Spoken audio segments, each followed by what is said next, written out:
Warm greetings from the high 10. It is Everyday Shenanigans on this Wednesday, Hump Day, March 2020. I just want to discuss the epidemic that is plaguing our country at this moment and other countries around the globe. I usually pick and choose what I discuss on this channel, and since so many people are talking about it, it is a world event pertaining to this coronavirus. I figure I'd make a short video about the scenario that is transpiring at the moment.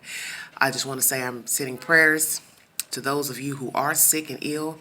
I'm sending prayers that some of you, most of you, all of you rather, do not contract this virus, and condolences to those who have perished from obtaining this virus. One of my favorite actors has the virus, Mr. Idris Elba.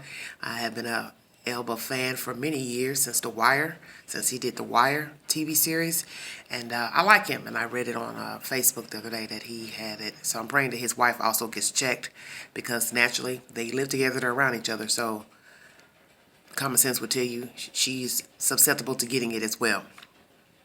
And as you see, Mr. Elba is not 65 years of age, and he has it.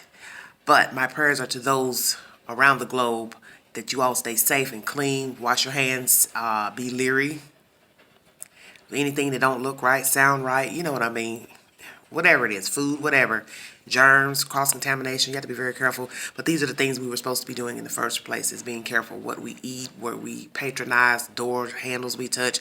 But I know that anything can happen. I believe the virus is airborne, which is common sense, because even if you never touched a door handle walking into a business, you never touched a doorknob, you don't touch anything, you just walk in the store and stand there, somebody's been in there sick, and that's the point. Someone got on the same plane you got on, the same train, the same bus. They walked in the hospital alongside you, the job, wheresoever, store, Walmart.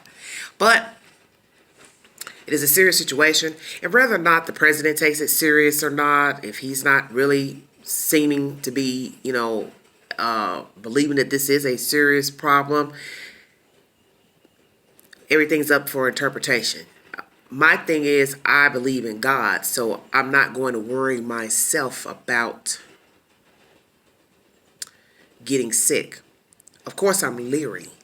Of course, I take precautions. I wash my hands. I come in. As soon as I came in today, went straight to the sink to wash my hands, because I've been out touching things that 1,001 people have touched. So that's just common sense. I was doing that anyway before the virus, because anytime you're out in public and you're dealing with the public, you're dealing with public things, public packaging.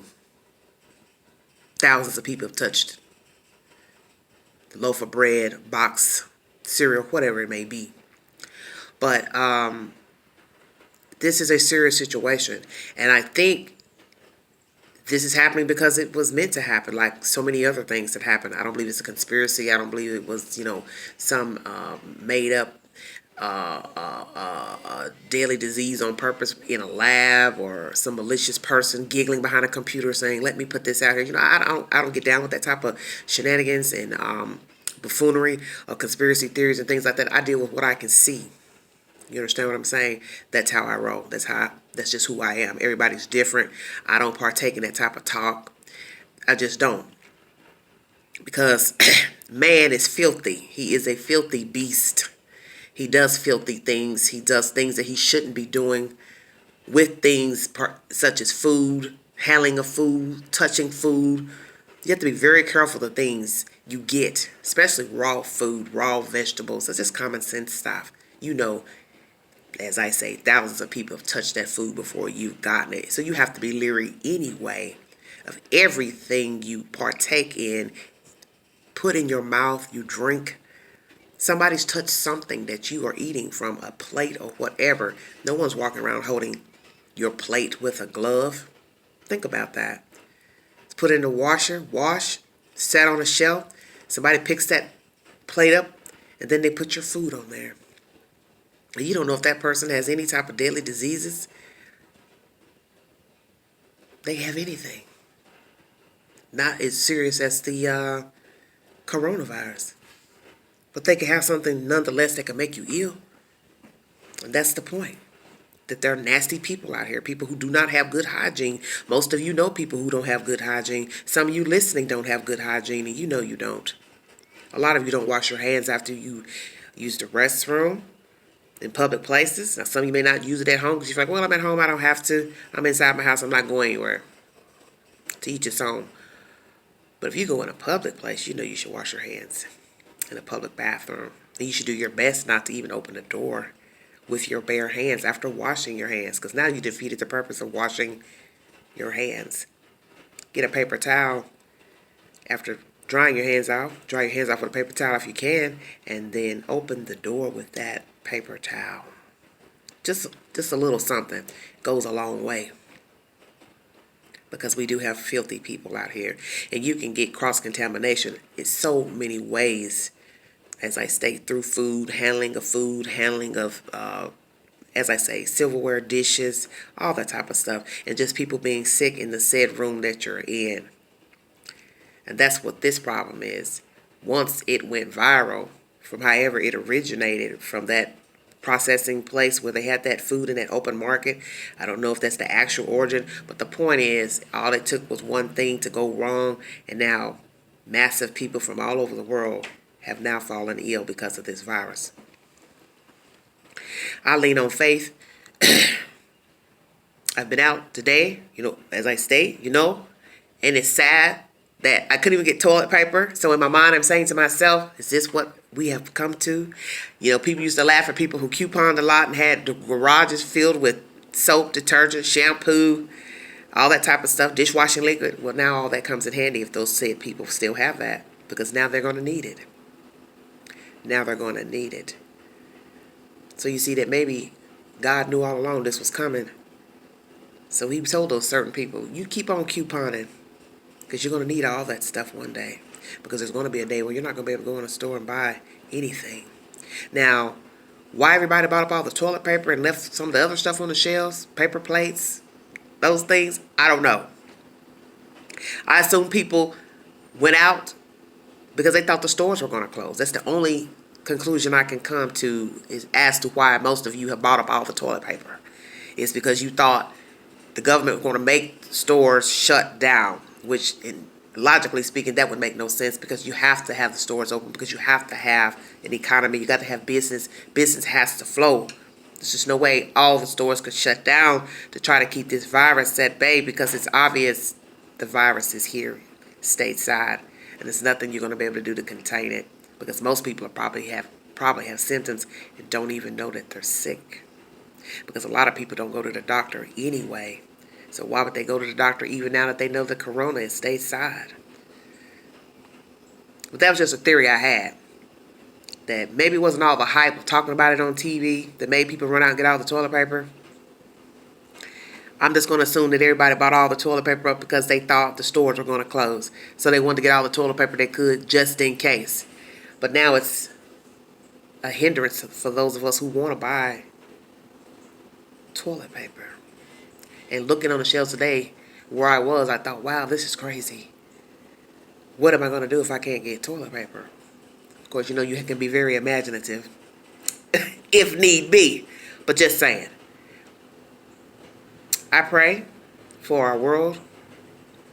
I pray that people will stay healthy. I pray that nobody else dies from this deadly virus. I pray for my fans, people who watch me, stop in. I pray for everybody, because I don't wish death on anyone. Unnecessarily. Let me say that. Heinous type activity. Just a random person getting sick. You don't want anyone just dying because they caught a virus. But this is the world that we live in.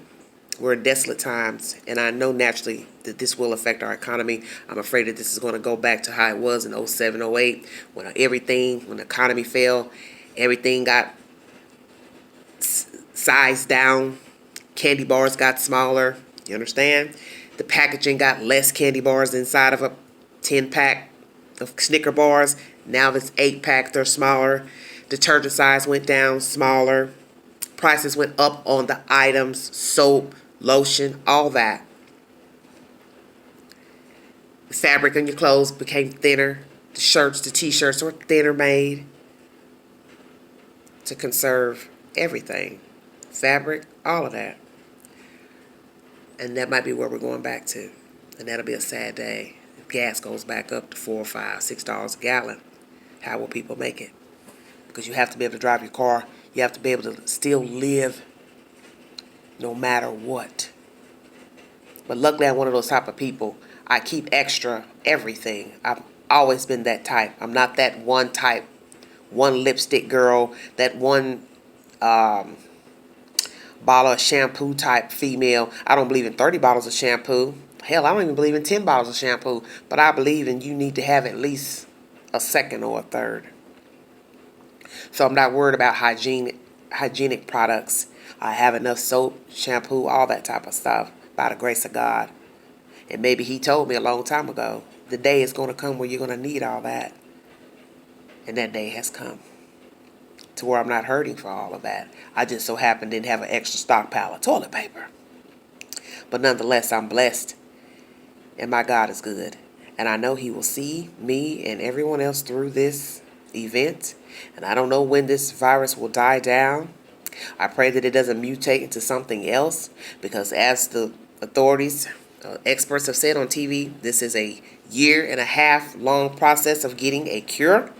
And we know that once you get a cure, vaccination, it's only a matter of time. A few years go by, things go back to normal, the hype dies down, and then there's something else. Because we've had numerous events such as SARS, Ebola, all type of things. And it just goes to show you that it can't stop, it won't stop, because we are human and it's inevitable that something will happen between man and animal. Something will go wrong. There will be cross-contamination. There will be germs. There will be viruses. There will be sickness. There will be illnesses. So I'm praying for all of you. I thank you for listening to me. And it's just to let you know that, try to stay calm. Try to stay vigilant. Help those that are in need. If you have anything extra that you really don't need, give it if you can spare. If you can't give it, then don't. But know that anything is possible in this world. We're living in modern day, and anything is possible. And I know that as an American, I myself and other people, we take for granted living here. We don't think about the other things that go on in other countries, the poor conditions of how the people live, not having, we live better than most. Even when we're poor, we live better than most people in foreign countries, third world countries. We have running water that we could actually even drink from the tap. Some of you may not, but you get my point. There are people who can't drink from a tap water. They can't drink from a faucet outside because it's nasty and it's sewer water. And they see that and live that every day. So we are fortunate here stateside to live better than most people in other countries. To have electricity. To have sheets, bedding, TV, cable, Wi-Fi, the access to go buy nice things, cars, clothes. And we don't think about somebody else suffering and not having those amenities, because why would we? Some of you don't even care. Some of you don't care about the people that live around you. You sure as hell don't care about the people that live abroad.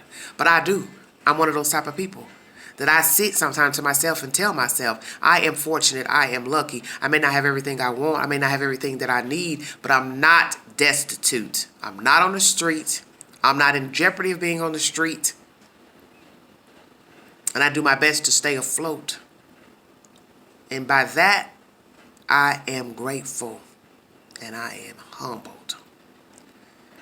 Because now you see that all the Gucci bags, Gucci loafers, Michael Kors watches, handbags, all that, it won't mean a damn thing if the world stopped. If there's no production for a light bulb, a shoe, a purse, food, manufacturing, all of that, you get my drift. All the fancy handbags, clothes, nice cars, it won't mean a thing. Because then we'll sure enough be in trouble. Thanks for listening. Prayers to everyone. You all stay safe out there. Please wash your hands. Keep your hygiene up. Watch your food if you can. I understand we all eat in public places. You don't know who's handling your food, who's coughing over your food, and that's the scary thing. But just stay safe. Keep your hands washed, your hygiene, and just pray. I don't know. Some of you may not believe in God, But I can tell you what, I don't see at a point like this that you wouldn't. And maybe this is a good testament of why some of you need to come to Jesus. This is sure enough a coming to Jesus moment. Thanks for listening. Like, share, subscribe, drop your comments below. You all stay safe out there. And until the next video, this is Everyday Shenanigans. God bless you. Bye-bye.